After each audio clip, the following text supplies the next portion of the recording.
Hello students, कैसे हैं आप सभी। डियर स्टूडेंट्स, आज हम इस वीडियो में एक्सरसाइज 3.1 को कंप्लीट करेंगे। तो देखते हैं क्वेश्चन नंबर 5 क्या कहता है। ध्यान से देखिए, स्टेटमेंट आपके पास है। In a circle of diameter 40 centimetre the length of the chord is 20 centimetre and you have to find out the length of the minor arc of the chord. Right, ध्यान से देखिए क्या कह रहा है कि in a circle of diameter 40 centimetre, कि एक सर्कल है हमारे पास और उसका जो डायमीटर है वो कितना है, 40 सेंटीमीटर। अब आपको पता है सर्कल के डायमीटर से हमें कुछ भी नहीं लेना, हम सर्कल की जो रेडियस है वो फाइंड आउट कर लेते हैं। अब आपको पता है डायमीटर 40 सेंटीमीटर है तो रेडियस कितना है, 20 सेंटीमीटर। सपोज कि ये सर्कल का सेंटर है O और ये है कोई पॉइंट P। अब क्या कह रहा है कि जो कॉर्ड की लेंथ है वो 20 सेंटीमीटर है। मान लीजिए हमारा कोई कॉर्ड है यहां पर ये, राइट।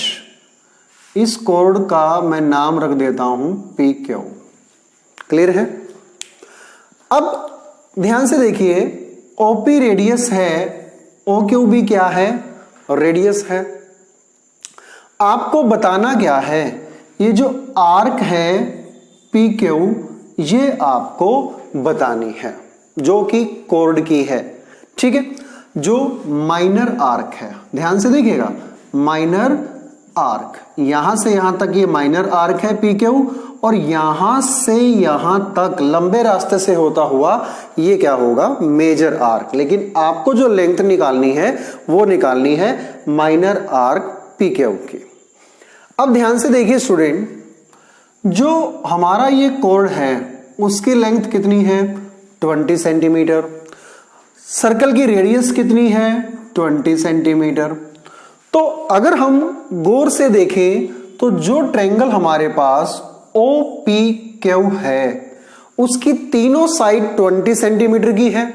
इट मींस कि जो ट्रायंगल OPQ है हमारी वो क्या है, इक्विलैटरल ट्रायंगल है।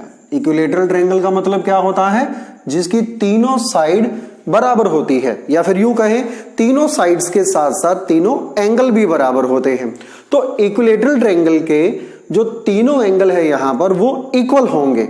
और आपको पता है एक ट्रायंगल में तीनों एंगल का सम 180 होता है और तीनों ही एंगल इक्वल हो तो इट मींस कि ये तीनों एंगल क्या है हमारे 60 डिग्री के हैं, राइट। तो यहां पर जो एंगल हमारे लिए मायने रखता है वो हमारा सेंटर पर बना हुआ एंगल मायने रखता है। तो मान लीजिए इसको मैं इंडिकेट कर रहा हूं थीटा से, तो थीटा हमारा यहां पर कितने डिग्री आ जाता है, 60 डिग्री आ जाता है। Theta is equal to 60 degree, क्योंकि ट्रायंगल क्या है, इक्विलैटरल है। अब आपको फाइंड आउट क्या करनी है, length of this arc. Suppose करो कि मैं इसको L मान रहा हूं, क्या मान रहा हूं, L मान रहा हूं, और R यानी कि जो रेडियस है हमारी वो क्या है, 20 सेंटीमीटर। अब बहुत ही इजी है, आपको पता है कि जो लेंथ ऑफ R का फॉर्मूला है वो क्या है, L is equal to R theta. तो यहां से आप L is equal to R theta use करके लेंथ ऑफ जो आर्क है, माइनर आर्क PQ है, उसको निकाल सकते हैं। लेकिन एक बात आपको ध्यान में रखनी है कि जो ये एंगल थीटा है ये किस में होता है, रेडियन में होना चाहिए। किस में होना चाहिए, रेडियन में होना चाहिए। तो इसका मतलब R हमारा फाइन है 20 सेंटीमीटर और जो थीटा है हमारा वो किस में होना चाहिए, रेडियन में, यानी कि 60 डिग्री है।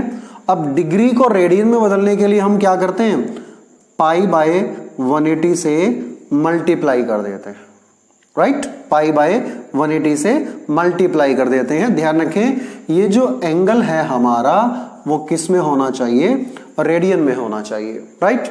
अब आप इसको सोल्व कर लीजिएगा, ये आ जाएगी हमारी L की वैल्यू। ध्यान से देखिए 0 से 0 कैंसिल कर रहा हूं मैं, 6 से 3 पर, तो हमारे पास जो आंसर आ जाता है 20 पाई बाय 3, क्योंकि ये लेंथ है और तो ये यहां पर जो मेजरमेंट्स दिए हुए थे सेंटीमीटर में दिए हुए थे, तो लेंथ ऑफ माइनर आर कितनी होगी हमारी 20 π/3।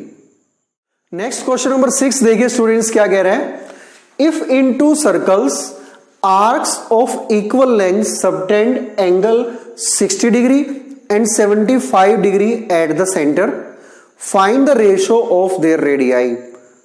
ध्यान से सुनिए क्या कह रहा है कि हमारे पास दो सर्कल हैं, दोनों सर्कल में जो लेंथ ऑफ आर्क्स है वो क्या है, सेम है, लेकिन जो सेंटर पर बने हुए एंगल हैं वो 60 डिग्री और 75 डिग्री हैं, और आपको बताना है कि दोनों सर्कल की जो रेडियस है उनका रेशो क्या है। सबसे पहली जो इंपॉर्टेंट बात है कि जो सेंटर पर एंगल बने हुए हैं 60 डिग्री और 75 डिग्री, उनको आपने रेडियन में चेंज करना है, राइट। अब ध्यान से देखिए, टू सर्कल्स हैं हमारे पास। सपोज करें कि ये है हमारे पास फर्स्ट सर्कल और यहां पर है हमारे पास सेकंड सर्कल। अब क्या कह रहे हैं कि सेंटर पर ध्यान से देखिए, ये है मान लीजिए सेंटर O और इसका सेंटर है O'। यहां पर कोई भी एंगल बन रहा है, फर्स्ट केस में जो एंगल है वो है 60 डिग्री और सेकंड केस में जो एंगल है वो है 75 डिग्री। लेकिन सेम क्या है, एंगल्स तो डिफरेंट है, सेम क्या है, जो आर्क की लेंथ है, यानी कि ये चीज क्या है, सेम है। अब दोनों सेम है तो मैं इनको L और L ले सकता हूं। अब आपको बताना है इन दोनों सर्कल्स की जो रेडियाई है, रेडियस है इंडिविजुअली, उनका रेशो क्या है। इनको मैं कोई भी नाम दे देता हूं, OPQ और O'AB। आपको बताना है इनकी रेडियस का रेशो क्या है। सपोज करें फर्स्ट सर्कल की रेडियस है R1 और सेकंड सर्कल की रेडियस है R2। आपको इनका रेशो बताना है। अब ध्यान से देखिएगा, हमारे पास जो बेसिक फॉर्मूला है वो क्या होता है, L = R थीटा। कंडीशन क्या है, थीटा किस में होना चाहिए, रेडियन में होना चाहिए। तो ये वाला जो फॉर्मूला है हम दोनों के दोनों सर्कल्स में लगाएंगे। अब ध्यान से देखिएगा, फर्स्ट सर्कल में मैं इसको यूज कर रहा हूं, L = R थीटा। R क्या है यहां पर, R1 है, और थीटा क्या है, 60 डिग्री है, राइट। अब 60 डिग्री को मैं किस में कन्वर्ट करूंगा, रेडियन में, यानी कि π/180 से मैं इसको क्या कर लूंगा, मल्टीप्लाई कर लूंगा। तो हमारे पास जो L आता है वो क्या आता है, R1 और 60 से यहां पर कैंसिल करने पर 3, R1 π/3, राइट। तो ये है हमारी equation number first. Second case में देखिएगा, L = R2 और थीटा क्या है, 75 डिग्री, और इसको रेडियन में कन्वर्ट करेंगे तो π/180 कैंसिल करते हैं, 15 से 5, 15 से ये जाता है 12 पर, तो हमारे पास आंसर आता है R2 π और 5 यहां पर है और नीचे है 12। तो इसको मान लेता हूं मैं इक्वेशन नंबर 2। अब दोनों में L की वैल्यू सेम बोल रहा है, यानी कि जब इनके LHS सेम है तो इनके RHS भी क्या कर सकता हूं मैं, सेम कर सकता हूं। तो करिएगा, R1 × π/3 = R2 5π/12, राइट। अब ध्यान से देखिएगा, हमारा टारगेट है R1 और R2 का रेशो निकालना। तो सबसे पहले इस पाई को इस पाई से कैंसिल कर दीजिएगा, राइट। हमारे पास क्या बचता है, ध्यान से देखिए, R1/3 = 5R2/12, 5R2/12 cross multiply करिएगा, 12R1 = 15R2।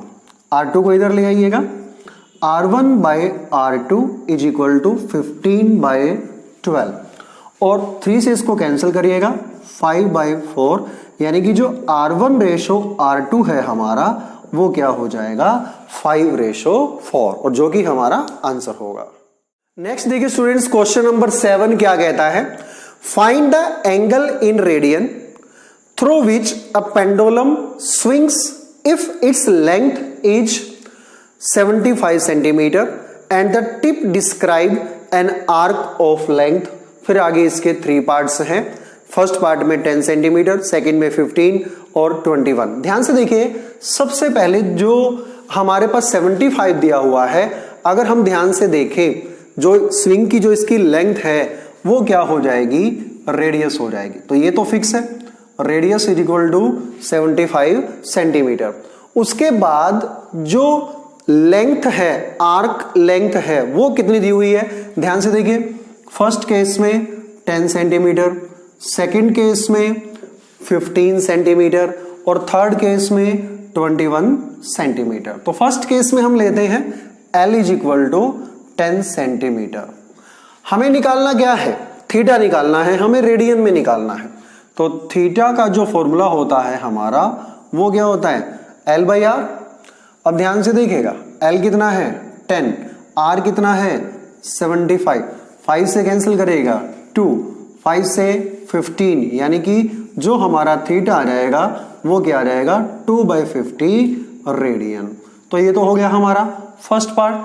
इसी तरीके से हम सेकंड केस में निकाल सकते हैं। Theta is equal to L by R. L को क्या ले लेंगे 15, तो 15/75 1/5 रेडियन। और इसी तरीके से जो थीटा है थर्ड केस में L बाई आर, L क्या है 21 और R क्या है हमारी फिक्स 75, तो कैंसिल करते हैं 3 से 7 और 3 से 25, तो ये कितना आ जाता है हमारा 7/25 रेडियन। तो इस तरीके से हम जो ये हमारा फॉर्मूला है theta is equal to L by R, यहां से हम एंगल को निकाल सकते हैं और ये जो एंगल आएगा आपका रेडियन में ही आएगा, राइट। क्योंकि क्वेश्चन में बोला गया था कि एंगल को रेडियन में कन्वर्ट करना है, तो सिंपल से फॉर्मूले से इससे आप जो है वो तीनों के तीनों पार्ट जो है वो निकाल सकते हैं।